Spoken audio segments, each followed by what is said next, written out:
Hello again and welcome to Foreplay Radio Sex Therapy. I'm your host, certified sex therapist Lori Watson, author of Wanting Sex Again, and blogger at Psychology Today and WebMD. And I have with me Dr. Adam Matthews, my co-host, who's a couples therapist, psychotherapist, and president of NCAMFT. Foreplay is dedicated to helping couples keep it hot.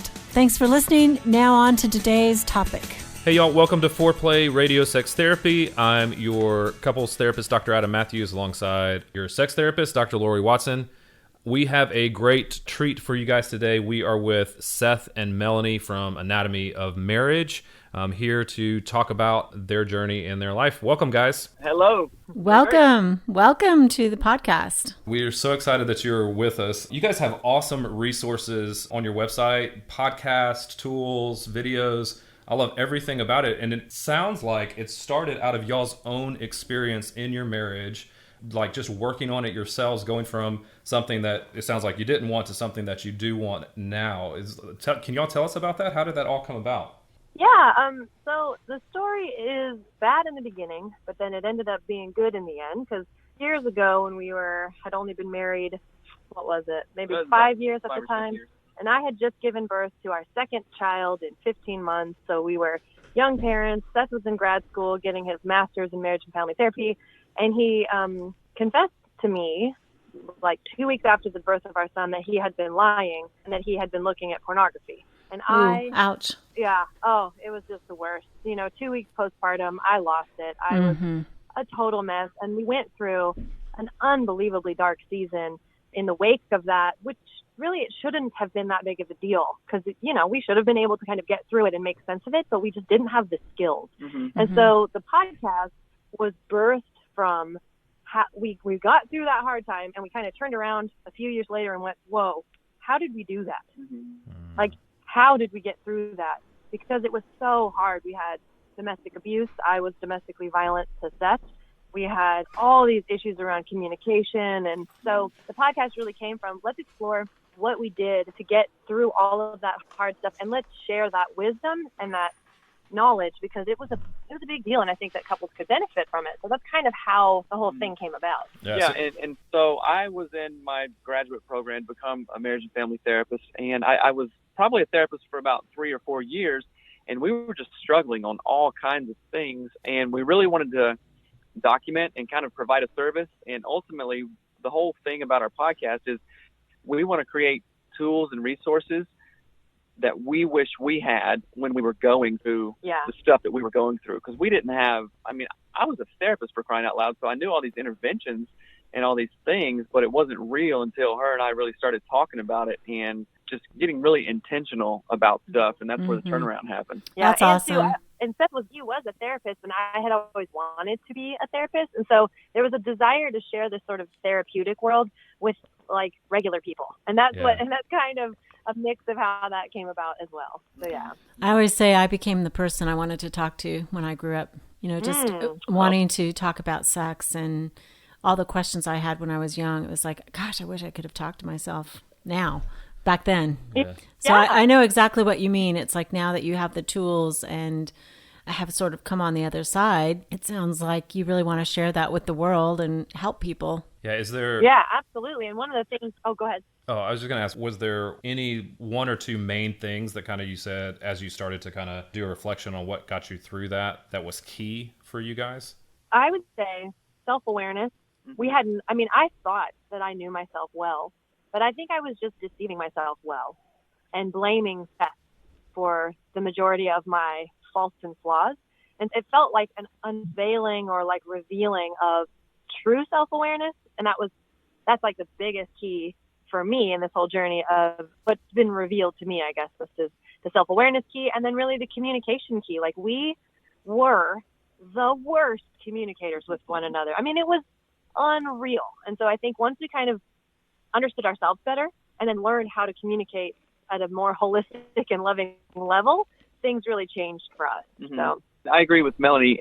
We thought that we knew each other well, and we thought we knew ourselves well, but until the point that we really got intentional about stuff and really honest with yourselves, then I don't think that we were going to have a good marriage, or at least the marriage that we always thought we were going to have, and the kind of marriage that we always wanted. And that's a really big step. And this is sometimes goes so counterintuitive, and especially as a therapist, you know, that analogy whenever you get on the airplane about how you're supposed to put your own mask on before you can help Sure.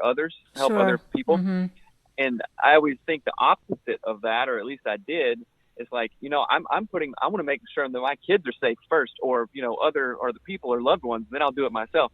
But what good are we if we have no oxygen and pass out, kind of thing? So if I'm trying to create a loving, intentional, healthy relationship with my spouse, I need to do my own work before that. You know what I'm saying? Yeah. And a lot of people don't realize that. And thankfully, we both did around the same time when we were going through all this stuff. And I believe we didn't get divorced because we're really hard workers. We didn't want to get divorced. Like Melanie said, we had 2 kids at the time. Now we have 3. And we just kind of decided that divorce, at least for us, wasn't an option. And it was a crappy 2 years after we decided that. Yeah. But that was what we had to do to get where we are today. Yeah, it sounds like there's a lot of things that I talk with couples about, but the main thing that I always start with is that you have to take responsibility for yourself, which is something that I think is what you guys are saying, and stop trying to change or control the other person. It just sounds like that's a lot of where you're going with that, is take care of yourself first so that you can take care of the relationship. Were there any obstacles to that for you guys? Like, because I find that couples so often, like, that's the hardest part, is to get them to kind of give up changing the other person and start to change what they can change for themselves. Oh yeah, that personal reflection and accountability to your own self is the hardest, because a lot of times we think, well, if she just wouldn't do that, then I wouldn't be mad, you know. And it's well, let's kind of break that down.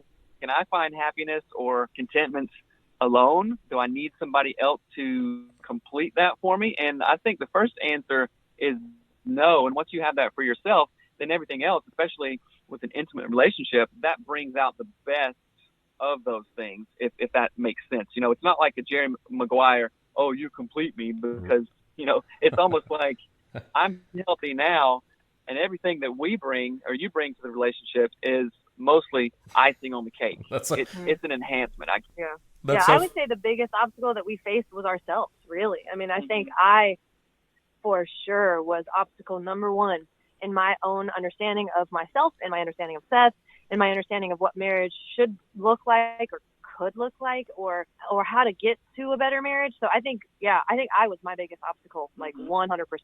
Sometimes we talk about, we sort of divide the couple a little bit in terms of one person's the pursuer and the other person is the withdrawing, distancing partner.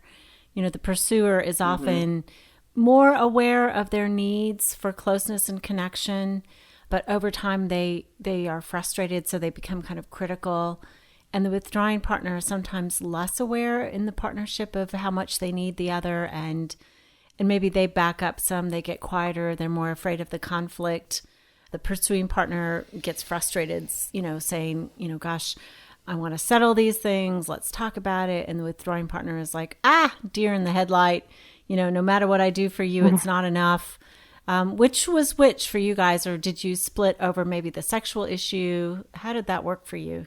I think for sure I was the pursuer and Seth was the distancer. But I guess the thing that was so unfortunate about the way that we were doing this, or that I was pursuing him, was that it was very much like, I need you to understand, I need you to see the world how I see the world. Right. And that's not really not accurate or good or healthy. And so I wasn't actually accepting how Seth, you know, viewed our circumstance, viewed me, or whatever. But then on top of that, Seth was just trying to make it better. So he would do what he thought I wanted him to do, which only pushed him farther away from what his actual desires and needs were in the relationship. So it was this weird kind of like dualism. Like, I was pursuing him, but I was pursuing him to be like me. I think that's so important, because early in relationship, often we believe that sameness is going to be intimacy. You know, if we can just get somebody to see it our way, then we'll feel close. Versus, I think as we mature, we realize there's a lot of room to be very different, and sometimes the differences can be very exciting, or sometimes we can just accept the differences and still be intimate. Yeah. Oh, yeah. That is so interesting, because and this goes back, and we talk about a lot of family of origin stuff on the podcast too. And in my family of origin, the kind of enmeshed kind of roles, it did seem like sameness is intimacy. So that's what I was coming from. Oh, well, we have to be on the same page. And then as she continued to pursue me, I would withdraw, but then also I wanted to acquiesce to what she was saying. Then we're just like in a crazy feedback loop of missed signals and assumptions, because the more I acquiesced, the more she was like, oh, well, he needs to kind of stand up and get a backbone, and that wasn't attracted to her, emotionally or physically in that way. So we had a lot of conversations to really have to work that out. And one thing I find really interesting, as we'll be married 14 years coming up this August, and I found some of our roles, like some of the roles that Melanie had in the early part of our relationship, these roles are dynamic, and sometimes they even reverse, and it can go, I think it's very causal, and it's really interesting to see that role reversal. Well, maybe I'm the pursuer now, and she's trying to, withdraw or whatever it is, and even different household chores or how we see each other and what kind of responsibilities. That's a really interesting thing to me, and I think it's a healthy thing too, because then we don't have just a static, rigid relationship going on. I'd say we're at a fairly growth mindset place right now, and as far as roles and stuff like that, it's just an interesting concept. Yeah, well, Seth, you've said two important things here. I mean, one, the two of you, it sounds like, examined your family of origin, which of course is the blueprint, I think, for intimacy. And then two, you're talking about how as you became more functional, you actually switched places and maybe took different roles. Yeah, for sure. That was one of our episodes on family of origin were mind-blowing to me. Seth knew about family of origin from school, but I had never learned about it. And so we talked to, Dr. Dan Siegel. We talked to a bunch of different sort of marriage experts in the field about family of origin. And it was it's mind-blowing, because it really does influence and impact and inform every choice you make. And so it's like, how could I not have known about family of origin and then stepped into a relationship where I'm basically trying to love Seth from the pattern of my upbringing, which has nothing to do with the pattern of his upbringing. And it just caused so much conflict and so many arguments that were unnecessary had we learned beforehand how to kind of merge those two families of origin together in a healthy and holistic way, So yeah, it's a big deal.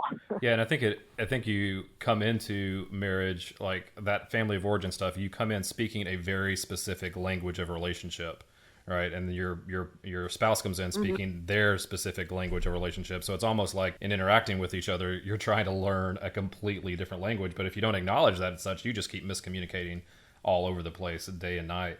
Yeah. Seth, you said that your family of origin kind of sameness and was important, and maybe less conflict. What was important in your family of origin, Melanie? Oh, it's kind of funny. Acceptance was really important, or is really important. You don't make people be different. So you don't have a rule book or a guidebook or a standard in which to follow. So if I want to have a shaved head or purple hair, more power to me. There was never a rigid structure around what kind of behavior was acceptable, if that makes sense.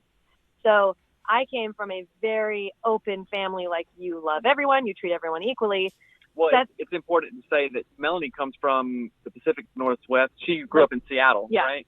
And I came from South Carolina, just the Bible Belt, grew up here, everything here. So culturally, we're very, very different just from the get-go. But then our family of origin, my family's super accepting. Seth's family, if you wear the wrong clothes, that is unacceptable. So it was really this huge, it was a culture clash. It was a family of origin clash. It was a communication clash. So yeah, it really brought a ton of conflict in. And I really wish we had the tools to kind of look at it sort of more honestly, I guess, and more aware. We just didn't have an awareness of it. So more intelligently. Yeah, more intelligently is a better way to put it. Yeah, we were just trying to bam, square pegs in the circle holes the whole time, just like, Yeah. whoa, we'll get a bigger hammer and it'll work this time. It's like that just was not working for us. Yeah. That is awesome, because I think that it just shows how far all of us really have to come, but how far you guys have come from having two different backgrounds and two different ways of relating, coming together, and then having to work through all that. We're going to take a little bit of a break and come back in the second part and talk about just communication specifically, tools that you guys have learned for better communication, specifically around the area of sex that we can talk about. So we'll be right back. Thank you so much to all our Patreon supporters, right? Yeah. Patreon is a platform where you can directly support things that you love. We really want to expand the resources that we can be able to provide to you as our listeners. If, our work touches you and our work helps you, we would be so grateful for your support. Just go to our website, foreplayrst.com, and there you can find a way to support us, and you can see our episodes and our blogs. And thank you so much, guys. Speaking with certified sex therapist Lori Watson from Awakening Center for Couples and Intimacy. Lori, what is an intensive? So an intensive is 12 to 14 hours of therapy all in one weekend. And it's a way to really make fast progress compared to weekly therapy. I mean, there's just so much more you can get done when you have a chunk of time. Overcome the challenges in your relationship and your sex life. Learn more about intensives and Awakening Center's other services at awakenloveandsex.com. At Matthews Counseling, we believe it is our job to come alongside you in whatever difficult challenges of life you are in and help you rediscover hope and to find the strength that you have to face those challenges. We strive to create a safe and comfortable place for you to explore who you want to be and identify the obstacles standing in your way. Oftentimes, the first step toward finding help is the hardest, but it can also be the bravest. Give us a call at 919-587-8018. Find us online at matthewscounseling.net. We look forward to working with you. Welcome back to Foreplay. We are with Seth and Melanie from Anatomy of Marriage, talking a little bit about their journey and talking a little bit about communication and how to improve that. We have also tweaked a little audio from the first half, so hopefully you guys will sound even better than you already do. All right. So we started talking about just kind of communication, and y'all had mentioned that was a key for you guys as well, the self-awareness, but then also just learning to communicate better. Are there any kind of specific things that you learned how to do better in your communication with each other that made a difference? Yeah. Well, I would say right off the bat, sorry, Seth, I'm going to cut you off. I'm going to jump in. That's all right. One of the things that we started doing to communicate better was Seth introduced the clearing structure, and it's a therapeutic model that he uses with his clients. And so we introduced it in our podcast, and we actually use it with one another because we realized that when we were communicating, oftentimes we were talking about two different things. So, for example, I would be talking about how Seth said something to me.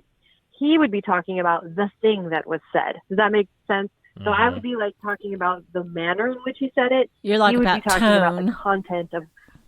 Yeah. Yeah, So you're we'd be about talking tone and two he's different- about content. Yeah, and so we'd be arguing for hours about two different things, and we weren't realizing it. So we brought in the clearing structure, which is a PDF you can get at anatomyofmarriage.com, and it's like a normal therapeutic thing, and you literally just answer questions and clarify things, kind of remove all of the emotions and get down to the heart of what the conflict is.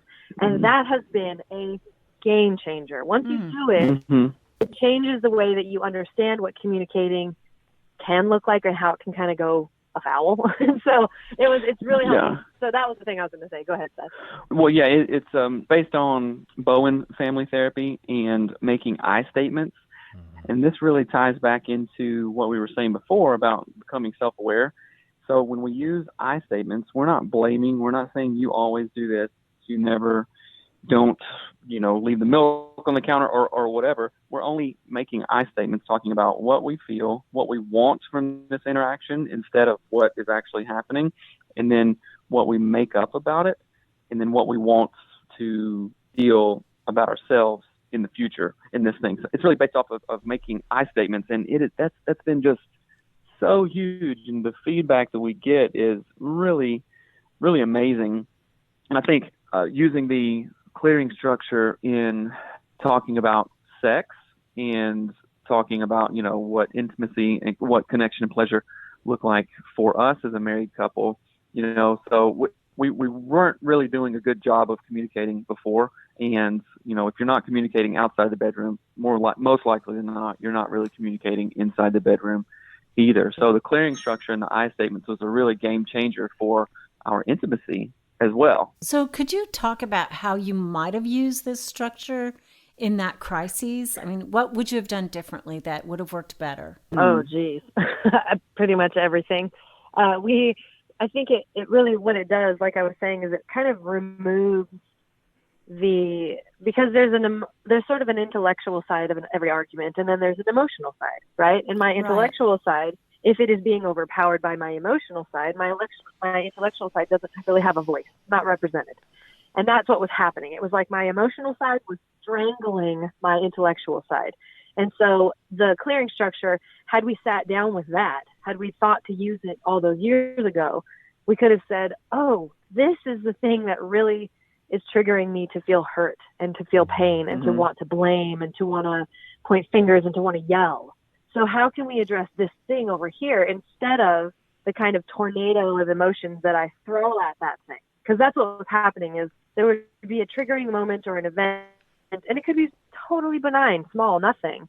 But because my emotional side was strangling my intellectual side, it became like a massive storm we had to hunker down together to get through. But if I had that clarifying clearing structure, I could have separated the two and been like, oh, it's okay that I have these thoughts and feelings. That doesn't mean I have to behave X, Y, and Z way, right? So it sort of just like calms everything down and sorts it out in a way that makes you be able to look at it more intellectually and handle it from a more like mindful, centered space, if that makes sense. And however, I was listening to you guys on Foreplay podcast earlier. You guys were talking about, just briefly, about John and Julie Gottman, who we absolutely love the Gottmans. And Gottman talks about the concept of being flooded, right? And, that fight or flight or freeze syndrome. And oftentimes couples get flooded in arguments and they don't know why they can't stop. They don't know why, it just keeps on going and going and going. And why are we up till 2 a.m. again? And oh my goodness,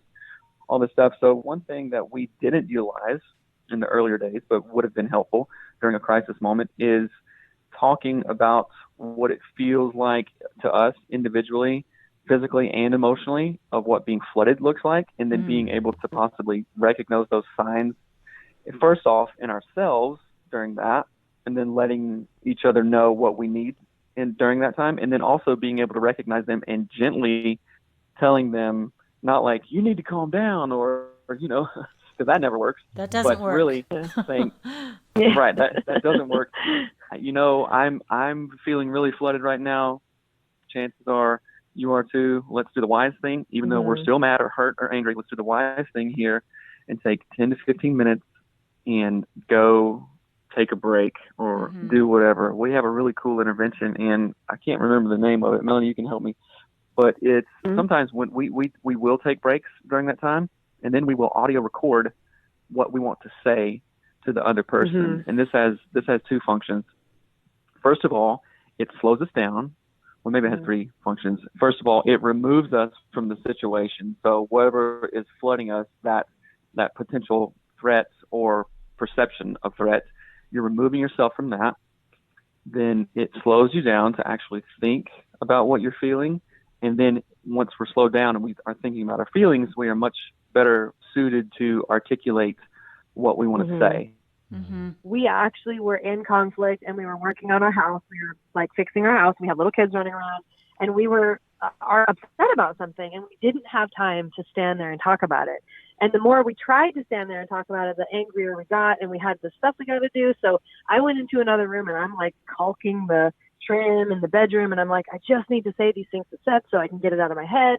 And so I voice memo recorded on my phone, and I listened back before I sent it. Like, I sent it through text, but I listened before I sent it, and it was like just hearing me voice this out loud to myself, and then having that sort of out of body experience of listening to myself, right? Because that's not normal. You don't normally hear yourself from a recording or whatever. So, but that moment gave me such clarification of like, oh, I'm actually not communicating this well.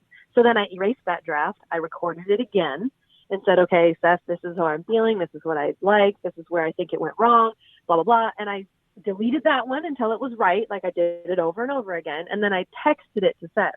And we realized like this method, it stops you from being able to get flooded. You can't get flooded because the trigger isn't there.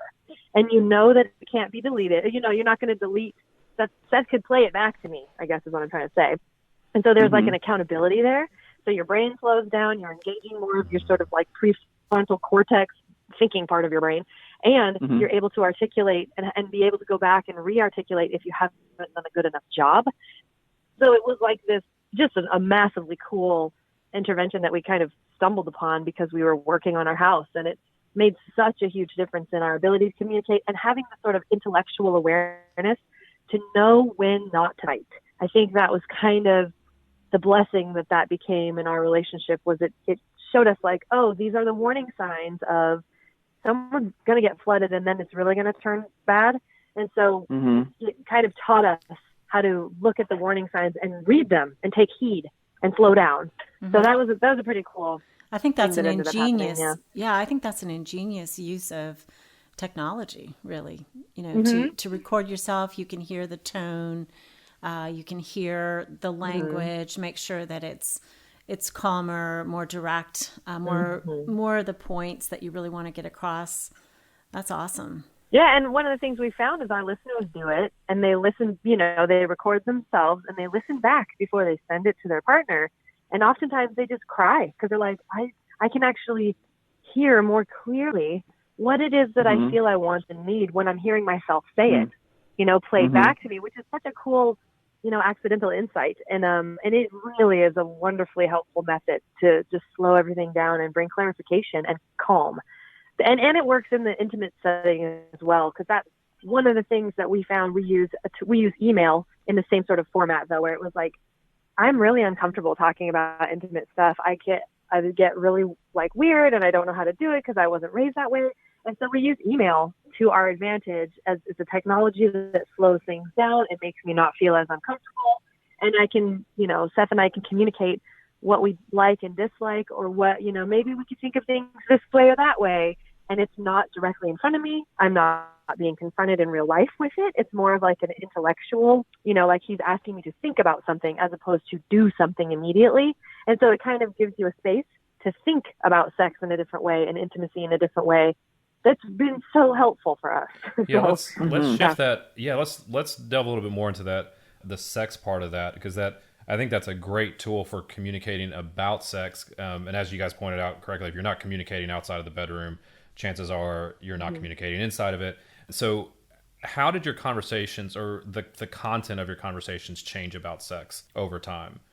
I think it goes back, one thing, I think it goes back to knowing what we want individually, knowing what works and doesn't work. And if I like something that she maybe doesn't like, you know, we don't have to do that all the time, or vice versa, but we can compromise there. Or it can be like, no, I'm just totally not into that. So number one, being self-aware, and also making sure that your partner has ears to hear what you're saying. So kind of that acceptance comes in again, and also just kind of stepping out and being okay with being vulnerable, because let's face it, sex, you're about the most vulnerable you can get emotionally, physically, spiritually, you name it. And then absolutely really trusting one another in that space, and also trying to normalize the conversation around sex too. As Melanie was saying,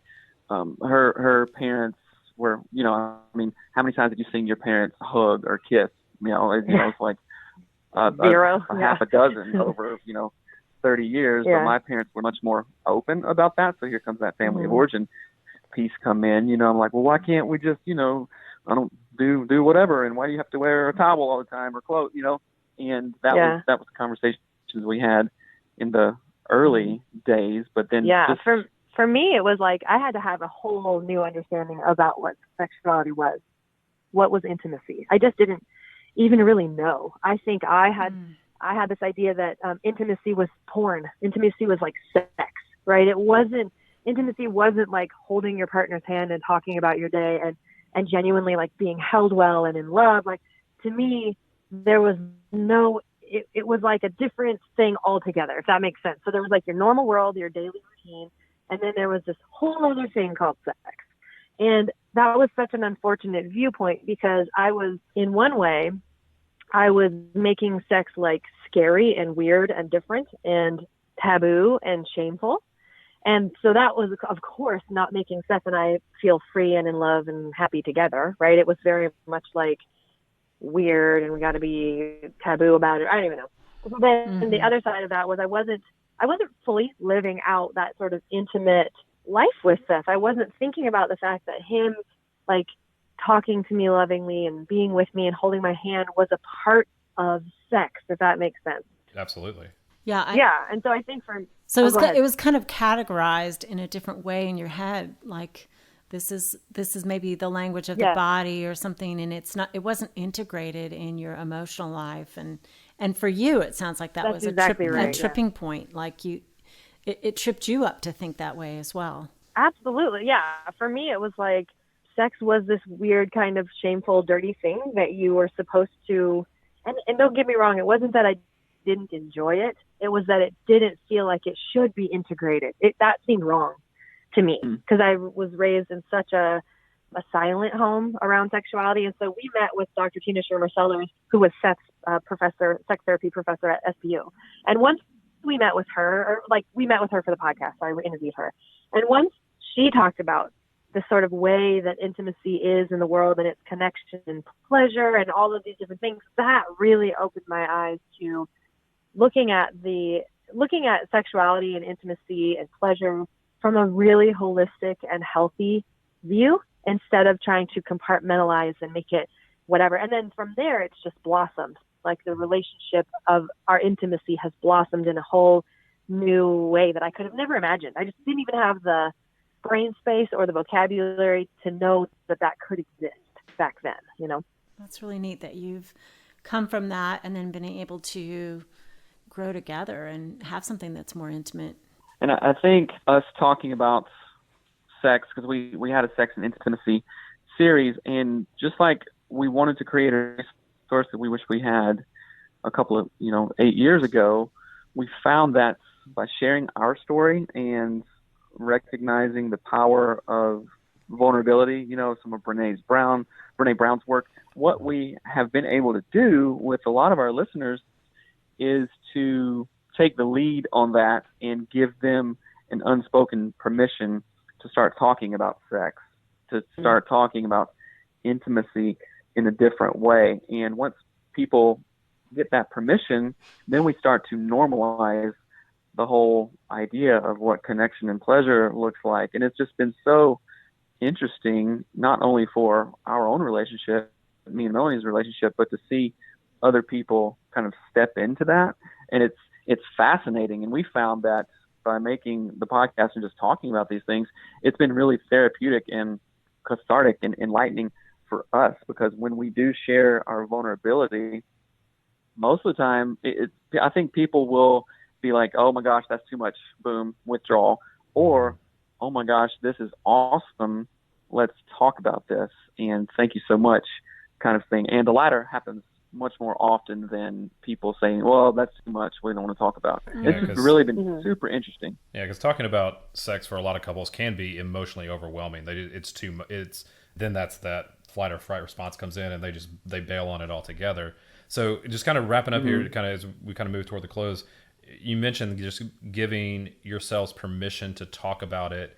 Would you say that's the first step for couples to begin to talk about their sexual life together, is taking down that taboo and saying we can actually have a conversation around that? Or are there other things that you would add just as far as just first steps? Like, what would a couple's first step be? So I would say you would have to it's that self-awareness, the element there, because I was not even in a space of having a healthy enough understanding of sexuality to talk about things like likes and dislikes. That's what so many of the sort of self-help books around intimacy focus on, are like, oh, talk about doing this thing or this thing, where I was like, no, I need to start way farther back than that. I need to start back at do you even think that sex is okay?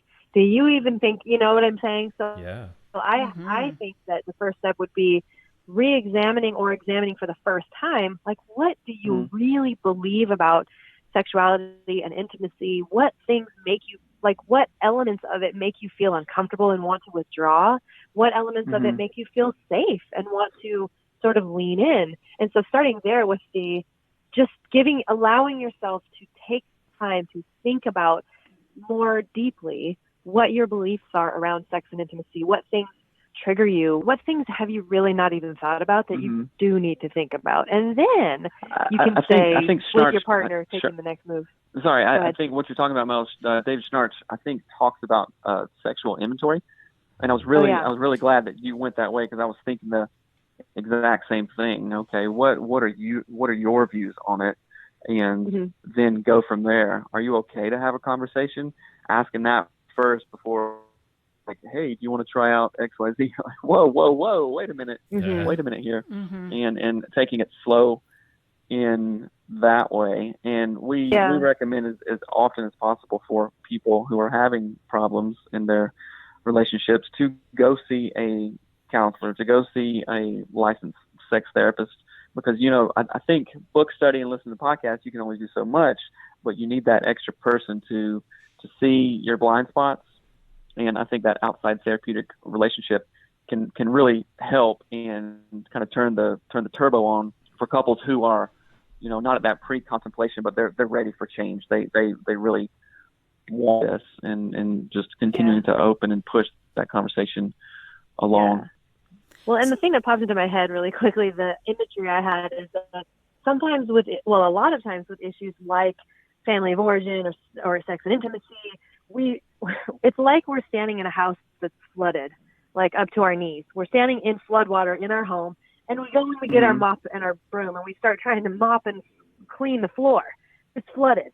Like the house is flooded, and we're standing in water, and we get our mop and our broom, and we think, okay, I can handle this. No.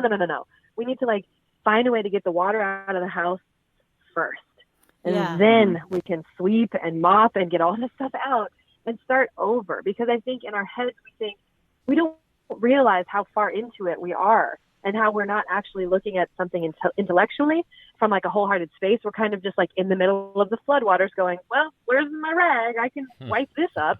And we really can't, you know? So it's the idea of allowing ourselves to kind of step backwards, whether that's our sexual inventory or our life experiences or whatever, to kind of give ourselves a broader perspective of ourselves, and then begin walking forward in healing and understanding and education and therapy, things like that. So I don't know. That image came into my head, and I want to share it. Go ahead, Seth.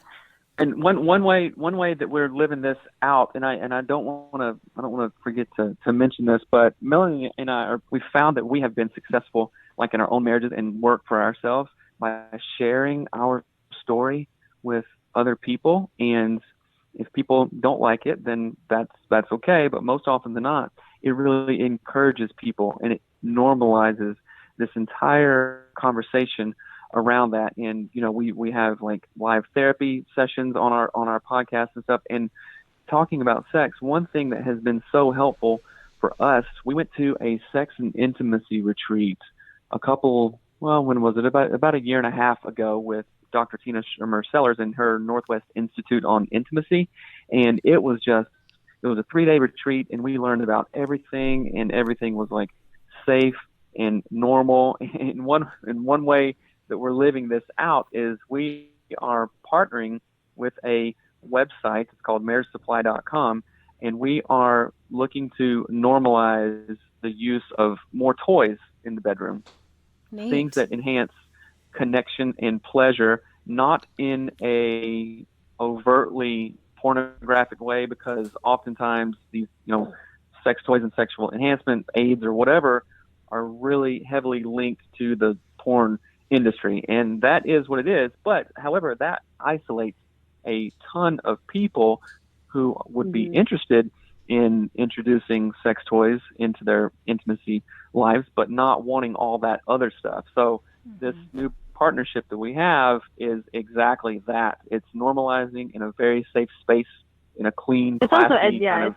Yeah, it's also educational. It gives people the we help people understand intimacy in a new way and feel like they can kind of carefully and safely and lovingly and wholeheartedly and holistically walk towards intimacy and connection and pleasure in a safe way. So. Yeah, that's so awesome, guys. I think we're on such similar pages as where you guys are coming from. So I love everything that you've been saying about communication, and just even that idea about normalizing a lot of this stuff overall, I think is just such a great step. Thank you guys so much for joining us today. Really enjoyed the conversation. Huge fans. Tell us where we can find all of your stuff. Oh, sure. You can find our website at anatomyofmarriage.com. Our podcast is Anatomy of Marriage. You can find that on iTunes or Stitcher or wherever. We're on Twitter. We're on Instagram. We are on YouTube. We have a YouTube channel now. And then also our sister site, marriagesupply.com. And if your listeners type in the promo code, what is it, Mel? 10 from AOM? 10 from AOM. You can get 10% off your purchase. Really appreciate it. Love how open you guys are. Yeah. Thank you so much for having us on. Thanks for listening, Foreplay Radio Sex Therapy. You can now call in your questions to the Foreplay question voicemail. Dial 833-MY-4PLAY. That's 833-4-PLAY. And we'll use the questions for our mailbag episodes. Hey, help us stay on top here at Foreplay. We'd love it if you would subscribe and share it with your friends. And please take 1 sec and rate and review us. Thanks so much. All content is for entertainment purposes only and should not be considered as a substitute for therapy by a licensed clinician or as medical advice from a doctor.